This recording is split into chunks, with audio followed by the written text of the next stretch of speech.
شاہ صاحب یہ آج سارا پروسیس آپ نے دیکھا، یہ تو پہلے متنازع ہو گیا، وہ اگین وہی کہا جا رہا تھا کہ استعفیٰ ایکسیپٹ نہیں ہوا، 2 استعفے ہیں، مختلف دستخط ہیں، پھر اس کو متنازع کر دیا، لیکن اللہ اللہ کر کے سہیل آفریدی صاحب وہ ہو چکے ہیں الیکٹ. لیکن کیا اس کو جو کہہ رہے ہیں کہ یہ غیر قانونی اور اس کو چیلنج کیا جائے گا، اپوزیشن یہ کہہ رہی ہے، یہ سیٹ اپ چل پائے گا؟ اور ساتھ ساتھ اس پہ بھی ذرا نظر ڈالیے گا کہ پی ٹی آئی کے اگر یہ سیٹ اپ چلتا ہے تو پی ٹی آئی کے حالات میں کس حد تک بہتری آ سکتی ہے؟ بہت بہت شکریہ آمنہ. میرے خیال میں ایک کہہ سکتے ہیں کہ ایک ٹرمپ کارڈ کھیلا ہے بانی پی ٹی آئی نے، اور ان کا یہ خیال ہے کہ شاید وہ ایک میسج دینا چاہتے ہیں کہ وہ ایک بڑا ہارڈ لائنر قسم کا ایک لیڈر لے کے آ رہے ہیں صوبے کے اندر، اور وہ شاید کوئی بہت بڑا انقلاب برپا کر دے گا. میں سب سے پہلے اس چیز سے بالکل اتفاق نہیں کرتا.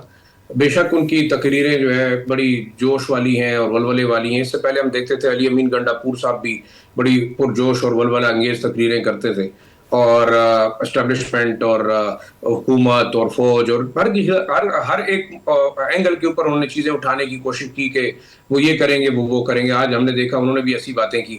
لیکن ٹیکنیکلی پہلے بات کرتے ہیں کہ یہ قانونی یا غیر قانونی. آرٹیکل 130 کلاس 8 بالکل واضح ہے کہ چیف منسٹر استعفیٰ دے گا چاہے اسے گورنر منظور کرتا ہے یا نہیں کرتا. بہرحال اب اس کو دیکھنا ہوگا، قانونی پہلو اس کا الگ ہے. دوسرا دیکھیں، اس وقت گورنر کا رول بڑا عجیب سا رہا ہے. میرے خیال میں ان کو اپنی آئینی حیثیت بالکل واضح ہے. ان کے پاس پہلی دفعہ بھی استعفیٰ پہنچا، انہوں نے انکار کیا، پھر دوسرا استعفیٰ پہنچا، پھر انہوں نے اس کو ڈیلے کیا. اب 15 تاریخ کو انہوں نے چیف منسٹر کو بلایا ہے. لیکن اس وقت ایک چیز آپ ضرور مانیں گے کہ جو الیکٹورل پروسیس ہے اس کے اندر اپوزیشن جماعتیں شامل تھیں. انہوں نے اپنے کینڈیڈیٹس کے نام جمع کرائے، کینڈیڈیچر ان کا اپروو ہوا، صرف انہوں نے ووٹنگ کا بائیکاٹ کیا، کیونکہ بقول ان کے کہ جب تک وزیر اعلیٰ کا استعفیٰ منظور نہیں ہوتا تو یہ تمام پروسیس اللیگل ہے. اب اس وقت ایک بڑی آئینی سچویشن پیدا ہوئی کہ وزیر اعلیٰ جو نو منتخب ہیں ان سے اوتھ کون لے گا. اوتھ میرے خیال میں اگر گورنر نہیں لینا چاہتے تو اس وقت انہوں نے ایک ریٹ پٹیشن دائر کر دیا پشاور ہائی کورٹ میں. جو لیگل ٹیم ہے، سلمان اکرم راجہ ہے، بیرسٹر علی ظفر ہے، جنید اکبر ہے، دوسری لیڈرشپ ہے، اور اسپیکر جو کے پی اسمبلی ہے وہ بھی اس وقت پشاور ہائی کورٹ پہنچ گئے ہیں. اور انہوں نے استدعا کی ہے پشاور ہائی کورٹ کی چیف جسٹس سے کہ آپ کسی کو اسائن کریں کہ وہ وزیر اعلیٰ سے اوتھ لے.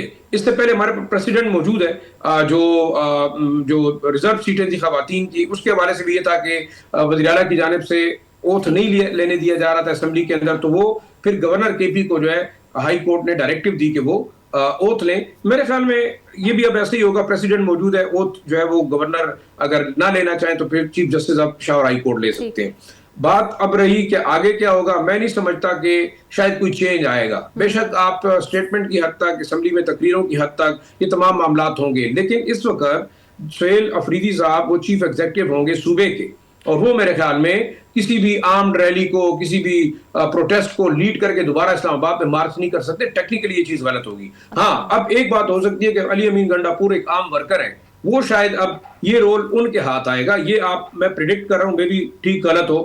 جہاں تک افغان پالیسی کا تعلق ہے، کے پی گورنمنٹ بے شک سٹیک ہولڈر ہے، یہاں کا بارڈر افغانستان کے ساتھ ملتا ہے، لیکن قانونی طور پر، آئینی طور پر میرے خیال میں صوبائی حکومت کا کوئی رول نہیں بنتا کہ وہ ڈائریکٹ کسی ملک سے بات کرے. دوسرا آخری بات کرنا چاہوں گا وہ یہ ہے، یہ بار بار علی امین گنڈا پور، اس کے بعد جو صوبائی ترجمان، اس کے بعد یہ نئے جو سہیل آفریدی صاحب آئے ہیں، وہ ڈیمانڈ کر رہے ہیں کہ ہمیں افغان پالیسی کے اندر رول دیا جائے. تو ایک بالکل سادی سی بات ہے، یہ سینٹرل جو ہے وہ سیکیورٹی کمیٹی کی میٹنگ میں بیٹھتے ہیں، ایپیکس کمیٹی کی میٹنگ میں بیٹھتے ہیں، نیشنل ہائی کمان کی میٹنگ میں چیف ایگزیکٹو بیٹھتے ہیں، ایپیکس کمیٹی کے پی کے اندر بیٹھتے ہیں. تو یہ تمام باتیں وہاں پہ جا کے کریں. یہ اگر اسٹیٹمنٹ دیتے ہیں یا اخباروں میں دیتے ہیں تو اس کا مقصد کیا ہے؟ میرے خیال میں دیکھیں یہ ایک بے سر و پا قسم کی باتیں ہیں جو کہ صرف پولیٹیکل سٹنٹس ہیں. میں نہیں سمجھتا کہ صوبائی حکومت کے ان لوگوں کی پولیٹیکل سٹنٹس یا آپریشن روکے گا. بات ہونی چاہیے، وہاں اجاگر کرنا چاہیے. بالکل صحیح ہے. احتشام صاحب آپ کا فورم ہے، فورم میں بات کریں نا. بالکل صحیح کر رہے ہیں آپ لوگ.